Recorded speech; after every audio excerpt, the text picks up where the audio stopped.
Assalamualaikum warahmatullahi wabarakatuh. Perkenalkan, nama saya Dina Nesa Yolanda, NIM 2522180. Berasal dari Universitas Syekh M. Jambil Jambe, Bukit Tinggi, Fakultas Tarbiyah dan Ilmu Keguruan, Prodi Pendidikan Teknik Informatika dan Komputer kelas E. Di kesempatan kali ini, saya akan mereview sebuah buku yang berjudul Landasan Kependidikan dengan penulis Profesor Dr. Made Pidarta. Diterbitkan Oktober 1997 dengan jumlah halaman 297. Daftar isi dari buku Landasan Kependidikan. Bab pertama membahas mengenai pendidikan. Bab kedua, landasan hukum. Bab ketiga, landasan filsafat. Bab keempat, landasan sejarah. Bab kelima, landasan sosial budaya. Bab keenam, landasan psikologi. Bab ketujuh, landasan ekonomi. Bab kedelapan, profesionalisasi pendidik. 4 hal yang menarik dalam buku Landasan Kependidikan yaitu bab pertama tentang pendidikan. Selanjutnya bab ketiga yaitu landasan filsafat. Selanjutnya bab kelima landasan sosial budaya, dan yang terakhir bab keenam landasan psikologi. 4 hal yang menarik dalam buku Landasan Kependidikan. Yang pertama yaitu pendidikan.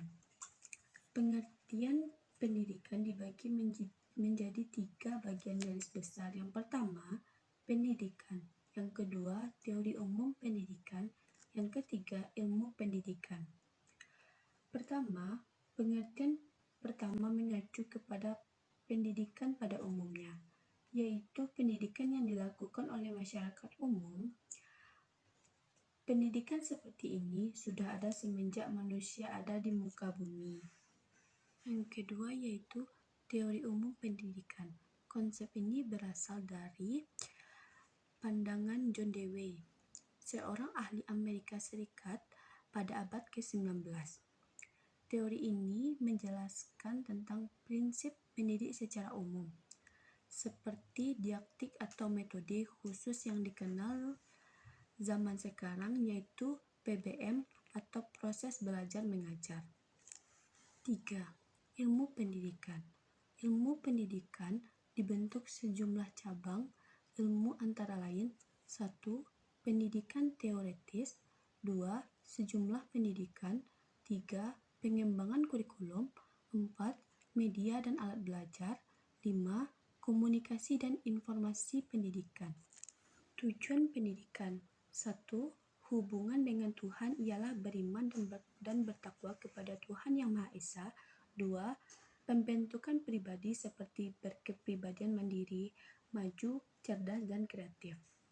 3. Bidang usaha mencakup terampil, disiplin, profesional, dan bertanggung jawab. 4. Kesehatan mencakup kesehatan jasmani dan rohani. Hal yang menarik kedua yaitu bab ketiga, landasan filsafat. Filsafat pendidikan adalah hasil pemikiran dan renungan secara mendalam sampai ke akar-akarnya mengenai pendidikan. Filsafat pendidikan mengingatkan kita agar hati-hati menyusun teori. Struktur teori harus jelas, tidak boleh tumpang tindih. Pengaruh filsafat sampai di kalangan agama-agama lain, seperti Muhammadiyah dan Nahdlatul Ulama di samping sekolah-sekolah Katolik dan Kristen. Pendidikan filsafat bertujuan mengembangkan kesadaran individu, kesempatan bebas memilih, etika, mendorong pengetahuan diri, bertanggung jawab, komitmen diri, dan melaksanakan sendiri maupun kelompok. Landasan filsafat memberikan konsep pendidikan yang dibutuhkan pemerintah untuk segera dirumuskannya filsafat pendidikan dalam mewujudkan pendidikan bercorak Indonesia. Hal menarik ketiga yaitu bab kelima, landasan sosial budaya. Landasan sosial budaya membahas sosiologi kependidikan, masyarakat, dan kondisi masyarakat dengan pendidikan memberi konsep antara lain, lembaga pendidikan tidak dapat dipisah dengan masyarakat. Keduanya saling menunjang dan lembaga pendidikan sebagai agen pembangun masyarakat.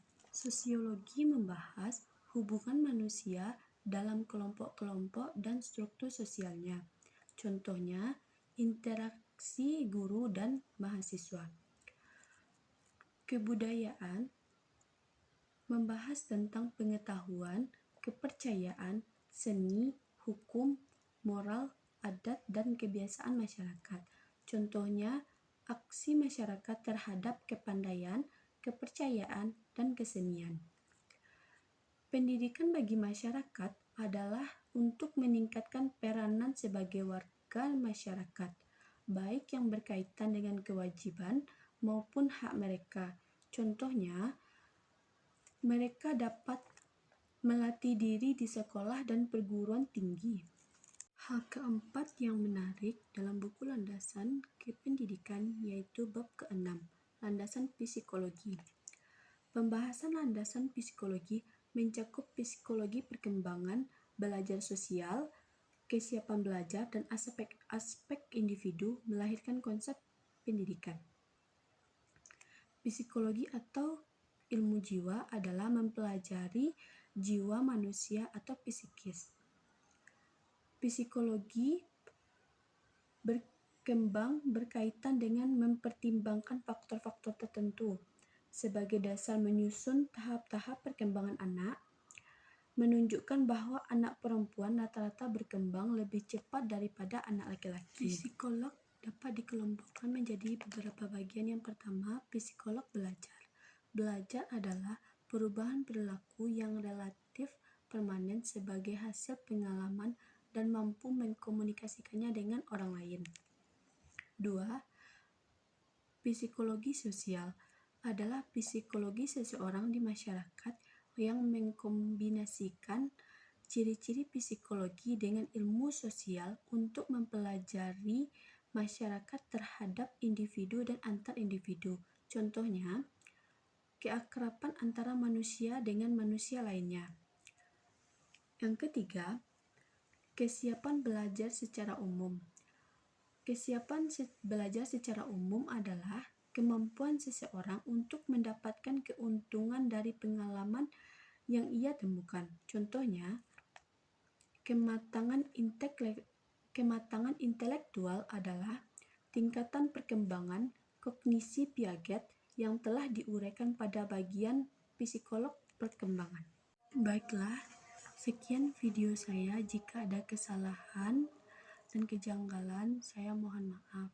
Assalamualaikum warahmatullahi wabarakatuh.